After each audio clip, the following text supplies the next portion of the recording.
warahmatullahi wabarakatuh. Bagaimana kabarnya anak-anak? Semuanya pada sehat ya? Alhamdulillah. Walaupun kita dalam masa pandemi COVID-19, kita harus menjaga kesehatan. Nah, kali ini saya akan menjelaskan tentang pengelolaan sumber daya alam yang ada di Indonesia. Perlu kita ketahui bahwa Indonesia sangat memiliki kekayaan alam yang sangat melimpah.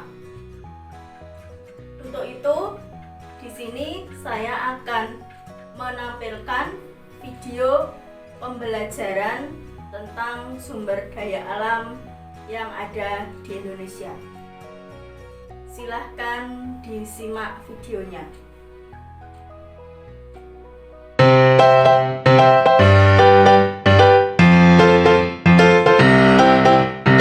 Nah, di sini saya akan menyampaikan materi tentang pengelolaan sumber daya alam Indonesia.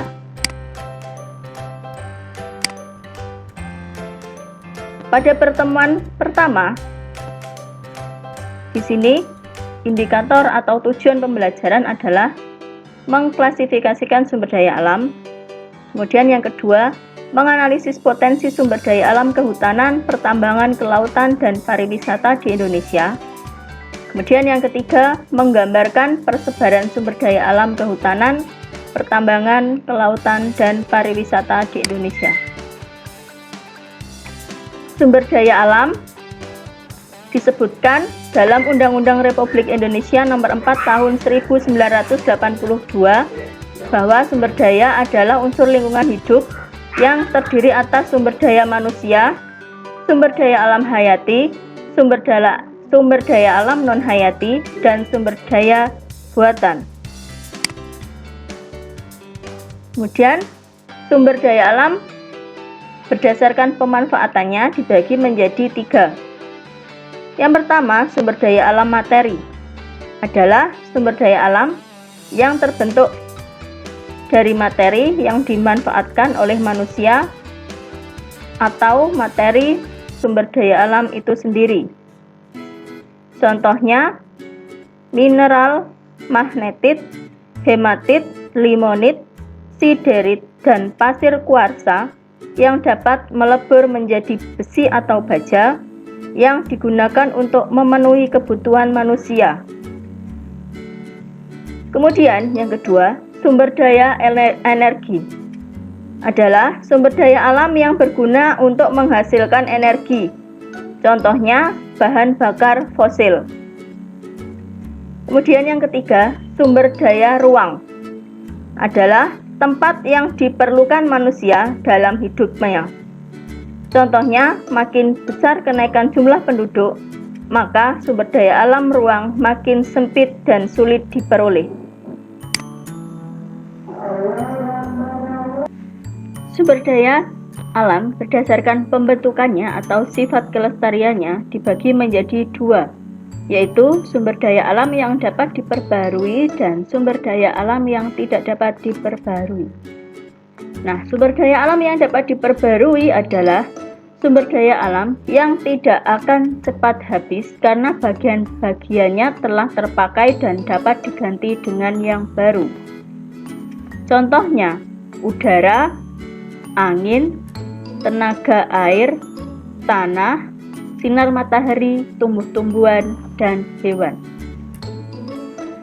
Sedangkan sumber daya alam yang tidak dapat diperbarui adalah sumber daya alam jika digunakan secara terus-menerus, maka lama-kelamaan akan habis dan tidak dapat dihasilkan sendiri oleh manusia.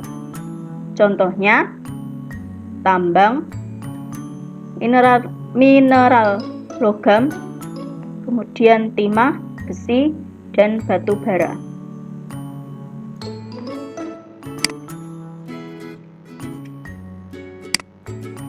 Kemudian sumber daya alam berdasarkan jenisnya dibagi menjadi 2, yaitu sumber daya alam hayati dan sumber daya alam non-hayati. Sumber daya alam hayati adalah sumber daya alam yang berbentuk makhluk hidup, yaitu hewan dan tumbuhan. Sedangkan sumber daya alam non-hayati adalah sumber daya alam fisik berupa benda-benda mati di lingkungan alam fisik, contohnya tanah, air, udara, batuan, dan mineral. Kemudian, sumber daya manusia adalah bagian integral dari sistem yang membentuk suatu organisasi yang mengelola sumber daya alam.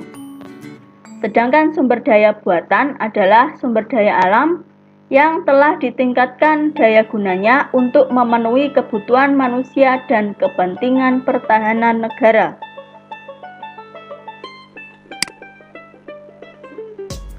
Potensi dan persebaran sumber daya alam Indonesia. Yang pertama, sumber daya alam kehutanan. Sumber daya kehutanan dapat diartikan sebagai satu atau suatu kesatuan ekosistem berupa hamparan lahan yang berisi sumber daya hayati yang didominasi pepohonan dalam persekutuan alam dan lingkungannya. Kemudian, jenis-jenis hutan berdasarkan fungsi pokoknya di sini dibagi menjadi yang pertama, hutan produksi. Hutan produksi dikelola untuk menghasilkan kayu ataupun hasil hutan bukan kayu atau hasil hutan non-kayu. Kemudian hutan lindung dikelola untuk mengelola tanah dan air. Hutan suaka alam dikelola untuk melindungi kekayaan keanekaragaman hayati atau keindahan alam. Kemudian yang ketiga, hutan konservasi adalah kawasan hutan dengan ciri khas tertentu yang memiliki fungsi perlindungan keanekaragaman tumbuhan dan satwa serta ekosistemnya. Kemudian sumber daya alam pertambangan. Pertambangan adalah rangkaian kegiatan dalam rangka upaya pencarian, penambangan, pengolahan, pemanfaatan, dan penjualan bahan galian. Barang galian golongan A disebut juga bahan galian strategis. Kemudian barang galian golongan B disebut juga bahan galian vital. Barang galian golongan C atau bahan galian industri. Kemudian persebaran barang tambang, minyak dan gas bumi. Ini bisa baca sendiri untuk daerah persebarannya. Kemudian batu bara sebagian besar ada di Kalimantan. Kemudian bauksit di sini ada di Pulau Bitan, Kepulauan Riau, Pulau Bangka, dan Pulau Kalimantan.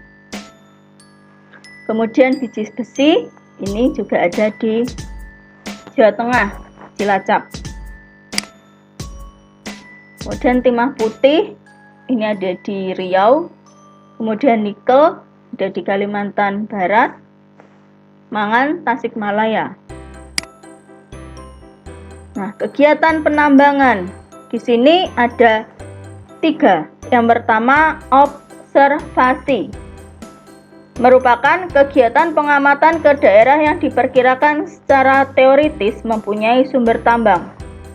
Kemudian, eksplorasi merupakan kegiatan penyelidikan tentang keadaan mineral tambang beserta kemungkinannya untuk dimanfaatkan secara ekonomis. Kegiatan eksplorasi terdiri dari 2 macam. Yang pertama, penyelidikan tentang banyaknya mineral, persebarannya, serta keuntungan ekonomisnya bila dilakukan pengelolaan. Kemudian yang kedua, menentukan syarat teknis bila mana akan dilakukan eksploitasi. Kemudian kegiatan pertambangan yang ketiga adalah eksploitasi. merupakan kegiatan pengambilan barang tambang atau bisa disebut juga dengan penambangan. Kemudian sumber daya alam kelautan. Di sini yang pertama ada hutan mangrove. Hutan khas yang hidup di sepanjang pantai di daerah tropis yang dipengaruhi oleh pasang surut air laut. Kemudian yang kedua ada terumbu karang. Terumbu atau batuan sedimen kapur di laut yang terbentuk dari kapur yang sebagian besar dihasilkan dari koral atau binatang yang menghasilkan kapur untuk kerangka tubuhnya. Kemudian yang ketiga ada lamun, tumbuhan tinggi yang sudah sepenuhnya menyesuaikan diri hidup terendam di dalam laut. Kemudian ada sumber daya alam pariwisata. Sumber daya alam pariwisata adalah sumber daya alam yang sebagian besar diperoleh dari pariwisata yang ada di Indonesia. Di sini potensinya dibagi menjadi yang pertama, wisata alam adalah bentuk kegiatan rekreasi dan pariwisata yang memanfaatkan potensi sumber daya alam baik alami maupun setelah adanya usaha budidaya. Kemudian wisata budaya adalah perjalanan yang dilakukan untuk memperluas pandangan hidup dengan cara mengunjungi tempat lain atau ke luar negeri untuk mempelajari keadaan rakyat, kebiasaan, dan adat istiadat mereka, cara hidup, serta kebudayaan dan seni. Kemudian yang ketiga adalah wisata buatan. Adalah kegiatan rekreasi dan pariwisata yang memanfaatkan objek wisata yang sangat dipengaruhi oleh upaya dan aktivitas manusia. Untuk pertemuan kedua, di sini indikator atau tujuan dari pembelajaran pertemuan kedua. Yang pertama, menjelaskan konsep AMDAL, analisis mengenai dampak lingkungan dalam pembangunan. Kemudian yang kedua, menguraikan prosedur analisis mengenai dampak lingkungan dalam pembangunan. Konsep AMDAL. AMDAL merupakan kajian mengenai dampak penting suatu usaha dan kegiatan yang direncanakan pada lingkungan hidup yang diperlukan bagi proses pengambilan keputusan tentang penyelenggaraan usaha atau kegiatan yang dapat menimbulkan perubahan terhadap lingkungan hidup. Kemudian fungsi AMDAL yang pertama, bahan bagi perencanaan pembangunan wilayah. Yang kedua, membantu proses pengambilan keputusan tentang kelayakan hidup dari rencana usaha dan atau kegiatan. Kemudian yang ketiga, memberi masukan untuk penyusunan desain rinci teknis dari rencana usaha dan atau kegiatan. Kemudian yang keempat adalah memberi masukan untuk penyusunan rencana pengelola dan pemantauan lingkungan hidup. Kemudian yang terakhir adalah memberi informasi bagi masyarakat atas dampak ditimbulkan dari suatu rencana usaha dan atau kegiatan. Kemudian selanjutnya, fungsi dari AMDAL adalah awal dari rekomendasi tentang izin usaha, kemudian sebagai scientific document atau legal dokumen, kemudian izin kelayakan lingkungan, kemudian menunjukkan tempat pembangunan yang layak pada suatu wilayah serta pengaruhnya. Kemudian yang terakhir sebagai masukan dengan pertimbangan yang lebih luas bagi perencanaan dan pengambilan keputusan sejak awal dan arahan atau pedoman bagi pelaksanaan. dokumen AMDAL memuat hal-hal berikut ini. Yang pertama, pengkajian mengenai dampak rencana usaha atau kegiatan. Yang kedua, evaluasi. Kemudian yang ketiga, saran atau masukan serta tanggapan masyarakat. Yang keempat, perkiraan terhadap saran, dampak, serta sifat penting dampak yang terjadi jika rencana usaha atau kegiatan tersebut dilaksanakan. Dan yang kelima, evaluasi secara holistik terhadap dampak yang terjadi untuk menentukan kelayakan atau ketidaklayakan lingkungan hidup. Kemudian yang keenam adalah rencana pengelolaan dan pemantauan lingkungan hidup.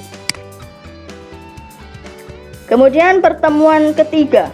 Di sini indikator atau tujuannya adalah yang pertama, menjelaskan prinsip-prinsip pembangunan berkelanjutan. Kemudian yang kedua, menganalisis bentuk-bentuk pemanfaatan sumber daya alam dengan prinsip pembangunan berkelanjutan. Pembangunan berkelanjutan adalah proses pembangunan yang berprinsip memenuhi kebutuhan sekarang tanpa mengorbankan pemenuhan kebutuhan generasi masa depan. Ciri-cirinya, yang pertama,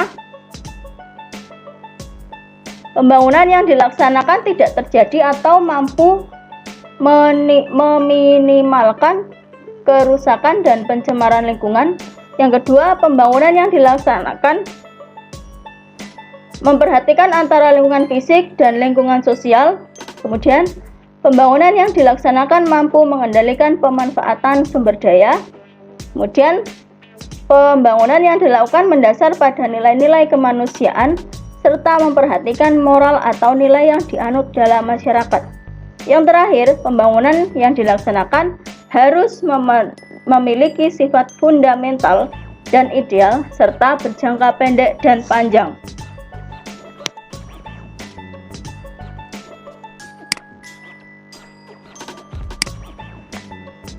Yang keenam, pembangunan yang dilakukan mampu memperluas kesempatan kerja. Yang ketujuh, pembangunan yang dilakukan harus mampu melakukan pemerataan atau keseimbangan kesejahteraan rakyat. Yang kedelapan, pembangunan berkelanjutan dilakukan harus mampu melakukan pemerataan atau keseimbangan kesejahteraan hidup antar golongan dan antar daerah. Yang kesembilan, pembangunan yang dilakukan dalam tingkat laju pertumbuhan ekonomi nasional yang tinggi.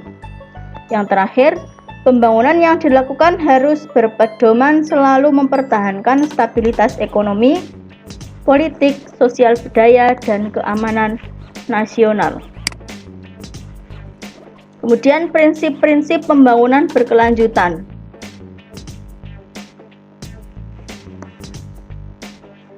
Prinsip yang pertama adalah equity atau pemerataan. Pemerataan dalam pembangunan berkelanjutan menjadi tujuan utama. Pemerataan dianggap mampu meminimalisasi disparitas baik ekonomi dan sosial serta kesempatan yang seimbang bagi masyarakat. Kemudian engagement atau peran serta. Bentuk pembangunan berkelanjutan dapat dilakukan melalui peningkatan dan optimalisasi peran serta masyarakat dalam proses pembangunan lingkungan. Dalam hal ini, pemerintah berperan sebagai fasilitator pemberdayaan masyarakat dan mampu menampung aspirasi atau masukan dari masyarakat. Kemudian, pemanfaatan sumber daya alam dengan prinsip-prinsip pembangunan berkelanjutan. Yang pertama, kehutanan berkelanjutan bertujuan untuk menjaga kelestarian sumber daya hutan dan kelestarian lingkungan untuk kepentingan hidup manusia saat sekarang dan generasi yang akan datang. Kemudian, pertanian berkelanjutan bertujuan untuk meningkatkan kualitas kehidupan. Kemudian yang terakhir, pertambangan berkelanjutan adalah pengelolaan tambang yang berkelanjutan memerlukan adanya komitmen perusahaan terhadap nilai-nilai keberlanjutan. Selain itu, struktur organisasi sistem manajemen yang memadai juga diperlukan. Kemudian industri berkelanjutan berperan terhadap 3 hal secara signifikan, yaitu kepada faktor ekonomi, faktor sosial, dan faktor lingkungan. Kemudian yang kelima, kelautan berkelanjutan, yaitu perlindungan anak ikan, sistem kuota, penutupan musim penangkapan, dan penutupan daerah perikanan. Kemudian yang keenam adalah pariwisata berkelanjutan, yaitu berfokus pada keberlanjutan pariwisata sebagai aktivitas ekonomi dan mempertimbangkan pariwisata sebagai elemen kebijakan pembangunan berkelanjutan yang lebih luas.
Bagaimana anak-anak? Videonya sudah dipahami semuanya? Sudah dicermati semuanya? Apakah kalian sudah paham dengan video dari pembelajaran tadi? Nah, video pembelajaran pengelolaan sumber daya alam yang ada di Indonesia kali ini, materinya apabila ada kurang lebihnya saya mohon maaf. Billahi taufiq wal hidayah. Wassalamualaikum warahmatullahi wabarakatuh. Tetap semangat.